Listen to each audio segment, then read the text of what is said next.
Hey everybody, how are you doing today? I hope you're having an amazing week. I hope it is going smoothly for you. So yesterday, or rather earlier this week, I don't know what day it is, we started a 3-part series on learning something new.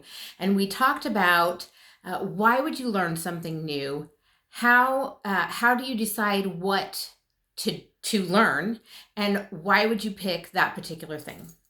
I hope you've been able to give some thought on this. I've certainly enjoyed seeing some of the things you guys have messaged saying that you want to work on. So I look forward to watching you through the rest of this process. Today, we are going to talk about when do you find time to learn something new? That can be a really big question for some people to answer. It can be a really big wall in your way, right?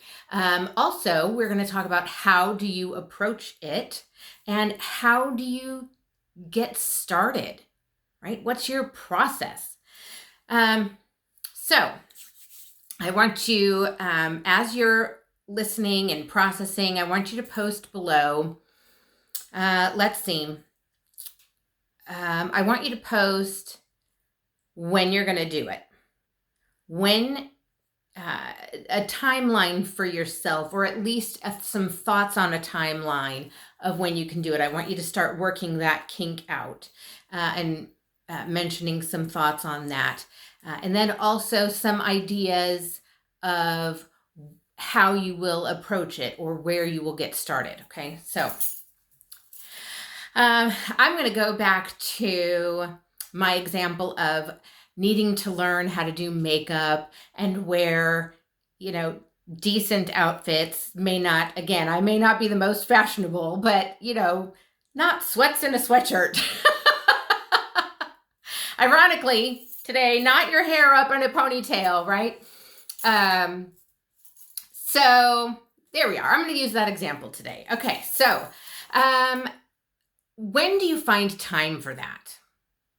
Well, for me, since I don't like putting on makeup and I don't like having to come up with more than one outfit in a day, like one time is enough, thank you. I prefer for myself to learn those things and apply them in the morning when I'm going to get dressed and get ready for my day and whatnot.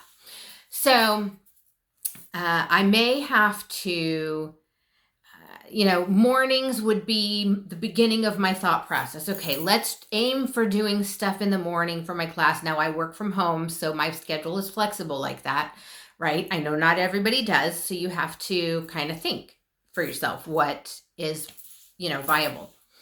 However, for me, taking a class on it and then spending the time doing it is like a lot of time. That's a lot of my morning. And I really like to use my morning to accomplish things.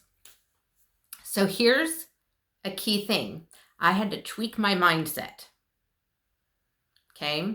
When you're learning something, it's for self-edification oftentimes, right?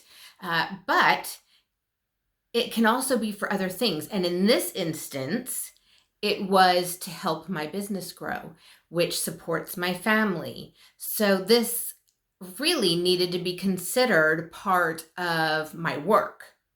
And when I changed my mindset to realizing, this just is going to be part of my work for right now until I'm comfortable with techniques and how to do things and whatnot.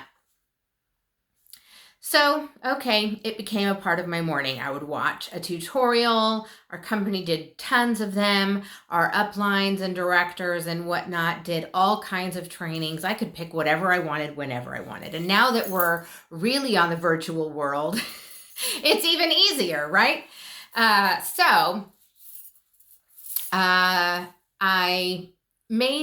I decided, okay, morning is going to be when I do things. However, also plenty of things were offered like in our evenings during trainings and whatnot like that. So I just, okay, Kristen, you may not like doing things like that more than once in a day, but suck it up. You're going to have to.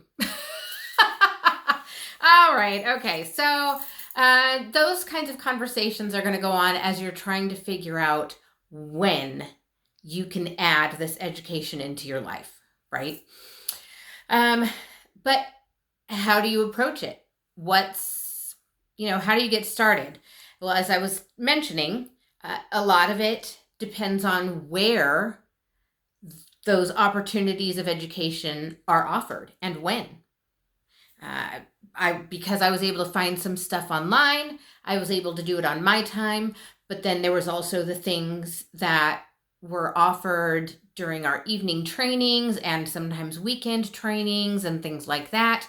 And so I would just have to make time and adjust my schedule and my priorities to fit those things for the time being, right? We do these things so that we can gain our freedom and already know how to do it on our own, and then we can just insert it into our life the way we would like it inserted, right?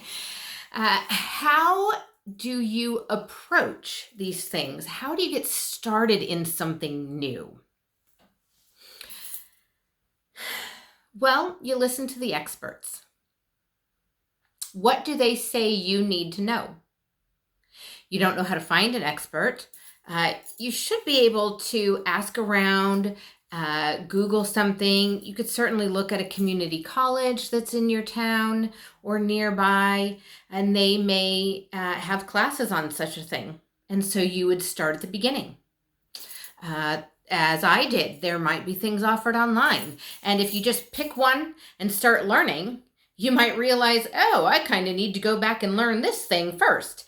And, what you're learning may inform you where to go back and pick up more education before you can move forward. Really, in the end, you just step in. You just dive in, pick somewhere to start learning in this new area, and let it take you where it's going to take you. Because when we get too hung up on, I don't know where to start, I don't even know how to find out where to start, and we just let it put a kink in our brains or even stop our plan completely, we're not going to get anywhere. So blow all that away. Move it aside and just say, you know what, whatever, let me just find something. Google. Okay. Here's a video maybe on something that, it looks like it's on my topic. So let's watch it and see what information it provides and go from there.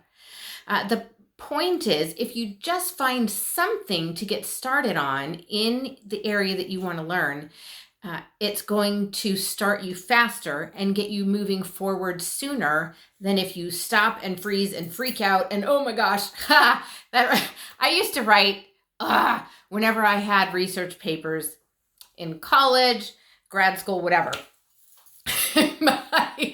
Especially in grad school when I was married and my husband would watch me at my desk go through this terrible process of, I don't know what to do. I don't know where to start.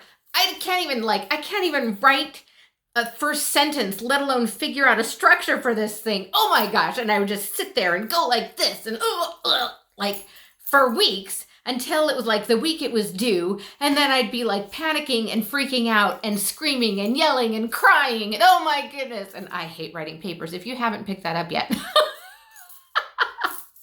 Until finally I would just start somewhere because I was panicking so bad that I was, losing time, that I would just start doing anything and it would work itself out. I am not the best writer. That is not an area that I should leave my day job for. But I would get them done, and inevitably I would get a passing grade and it would be fine. And, but I would waste so much time freaking out when I could have just started and written anything that I could think of, and the process would have moved on, and I probably would have finished way ahead of time because it just doesn't take that long. Unless you're a perfectionist, which I don't recommend. So the point is, figure out when you can do it in your schedule. And when it comes to the how am I going to approach it, what's my process going to be, how am I going to get started, don't sweat it. Just pick something. Just pick anything in that field, start with it, and it will tell you where you need to go back and learn some more things, because you'll run across terms and concepts and whatnot that you are unfamiliar with, and you need to go back and figure out. So there you are. I hope this helps, and I look forward to chatting with you some more later this week to finish this process out. Bye.